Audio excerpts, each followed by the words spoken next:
राधे राधे दोस्तों, आप सभी का स्वागत है हमारे चैनल दिव्य हिंदू कथा में। चलिए आज सुनते हैं संकष्टी चतुर्थी की कथा। प्राचीन समय की बात है। हिमालय की चोटियों पर बसे दिव्य कैलाश पर्वत में एक दिन माता पार्वती जी अपने प्रिय पुत्र गणेश जी के साथ वार्तालाप कर रही थीं। बाहर वातावरण शांत था, हवाओं में हिम का स्पर्श था और कैलाश पर दिव्यता अपने शिखर पर थी। माता पार्वती प्रेम पूर्वक पूछती हैं, हे पुत्र, पौष मास की कृष्ण चतुर्थी को कौन सी पूजा करनी चाहिए? किस रूप में आपकी उपासना की जाती है और इस व्रत का क्या फल है? बाल गणेश ने अपने छोटे कोमल मधुर स्वर में उत्तर दिया, माँ, यह चतुर्थी विघ्न विनाशिनी संकटी चतुर्थी कहलाती है। इस दिन मेरे लंबोदर स्वरूप की उपासना की जाती है। व्रती को दिन भर शांत मन से निराहार रहकर व्रत करना चाहिए, ब्रह्मचर्य का पालन करना चाहिए और संध्या के समय चंद्रमा को अर्घ देकर व्रत पूरा करना चाहिए। माता पार्वती ध्यान से सुनती रहीं और गणेश जी से आगे कहने लगीं, इस व्रत की शक्ति इतनी महान है कि देवता भी इसे करते आए हैं। चाहे राजा हो, राक्षस हो, मनुष्य हो या साधारण स्त्री पुरुष, सभी के दुखों का निवारण यह व्रत कर देता है। पार्वती जी को अपने पुत्र की बातों में अत्यंत प्रसन्नता हुई। तभी गणेश जी ने एक अद्भुत कथा सुनानी प्रारंभ की। एक ऐसी कथा जो संकष्टी व्रत के महात्म्य को सिद्ध करती है। त्रेता युग का समय था। लंका का राजा रावण अपने सामर्थ्य, तप और विजय के अहंकार से भर चुका था। उसने देवताओं तक को जीत लिया था और अब उसके गर्व की कोई सीमा न रही। एक दिन वह संध्या वंदन कर रहे बलशाली बानर राज बाली के पास जा पहुंचा। रावण ने सोचा, यह तो आम बानर होगा, इसे मैं आसानी से पकड़ लूंगा। लेकिन रावण का अभिमान पल भर में चूर हो गया। बाली ने उसे पकड़कर अपने बगल में दबा लिया, जैसे कोई इंसान एक छोटी सी गठरी उठाता है। रावण का बल, अहंकार और सब बाली के सामने तुच्छ हो गए।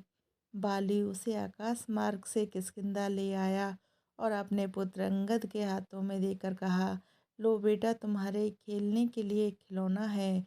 अब विश्व विजेता रावण को नगर की गलियों में बच्चे रस्सी से खींच रहे थे। जनता के उपहास से रावण का हृदय टूट गया। अपमान से उसका मन भर आया और उसने अपने नाना का स्मरण किया। मुनि प्रकट हुए, रावण की दीन दशा देखकर बोले, हे रावण, यह सब तुम्हारे अहंकार का परिणाम है, परंतु भय मत करो, तुम्हें इस संकट से मुक्त हो सकते हो। रावण ने हाथ जोड़कर कहा, हे नाना, मेरे कष्टों का उपाय बताएं। तब मुनि बोले, यदि तुम संकष्टी गणेश चतुर्थी का व्रत करोगे तो तुम्हारे सभी बंधन टूट जाएंगे। इस व्रत की शक्ति से इंद्र ने भी अपने कलेश मिटाए थे। रावण ने तुरंत व्रत या निराहार रहकर विनयपूर्वक समर्पण भाव से चंद्रोदय के समय अर्घ दिया। गणेश जी की कृपा से उसके बंधन स्वतः ही छूट गए। वह सम्मानपूर्वक अपने राज्य लौट आया। इस प्रकार संकष्टी चतुर्थी ने रावण जैसे अभिमानी राक्षस को भी मुक्त कर दिया। दूसरी कथा इस प्रकार है। महाभारत काल में पौष मास की संकष्टी के दिन धर्मराज युधिष्ठिर ने श्री कृष्ण से वही प्रश्न किया जो पार्वती जी ने गणेश जी से किया था। हे माधव, इस चतुर्थी का क्या महत्व है? श्री कृष्ण मुस्कुराए और यह कथा सुनाई। फिर बोले, हे युधिष्ठिर, तुम भी यह व्रत करो। युद्ध में तुम्हारे समस्त शत्रु नष्ट होंगे और तुम राज्य प्राप्त कर सकोगे। युधिष्ठिर ने पूरे नियम से व्रत किया। संकष्टी की शक्ति के कारण ही पांडवों ने अपना खोया हुआ राज्य वापस लिया।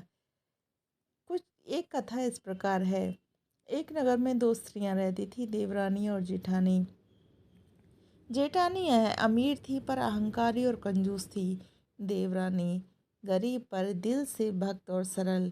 देवरानी रोज जेठानी के घर काम करती, लेकिन बदले में केवल बचा कुचा खाना ही मिलता था। फिर भी वह हर चतुर्थी को गणेश जी की पूजा करती, कथा सुनती और विनम्र भाव से जीवन व्यतीत करती। एक दिन संकष्टी का व्रत था। पूजा करने के बाद उसने तिलकुटा छीके में रख दिया और काम करने चली गई। लेकिन उस दिन जेठानी ने उसे भोजन तक नहीं दिया। बच्चे भूख से रो रहे थे, पति भी क्रोधित था। रात में गणेश जी ने उसके स्वप्न में आए, बोले, भूख लगी है, कुछ खाने को दे दो। देवरानी बोली, भगवान, मेरे घर में तो खाना भी नहीं, केवल व्रत का चढ़ाया हुआ तिलकुट बचा है, वही खा लीजिए।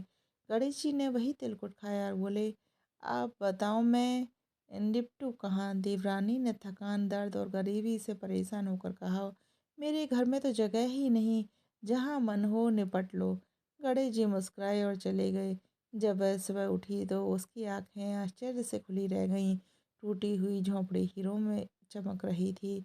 सिर के पास जहाँ गणेश जी ने पहुँचा था, वहाँ हीरे मोती के टीके चमक रहे थे। पूरा घर सोने चांदी से भरा था।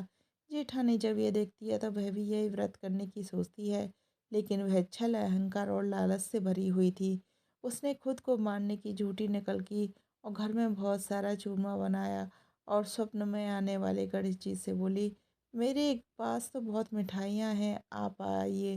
गणेश जी ने खाया और पूछा, अब मैं कहाँ निपटूँ?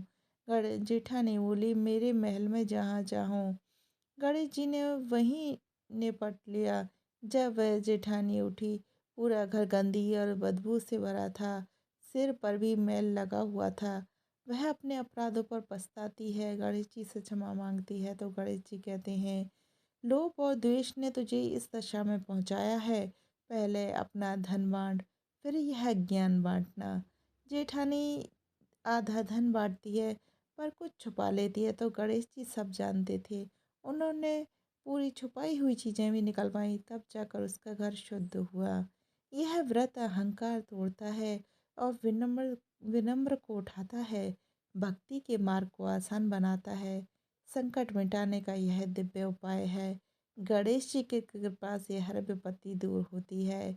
स्त्री पुरुष राजा राक्षस सभी को समान फल मिलता है। जो भक्ति, श्रद्धा और विश्वास से इस व्रत को करता है, उसके जीवन में सभी विघ्न दूर हो जाते हैं। तो दोस्तों, आपको ये कथा कैसी लगी आप हमें ज़रूर बताएं और हमारे चैनल को सब्सक्राइब ज़रूर करें। राधे राधे दोस्तों।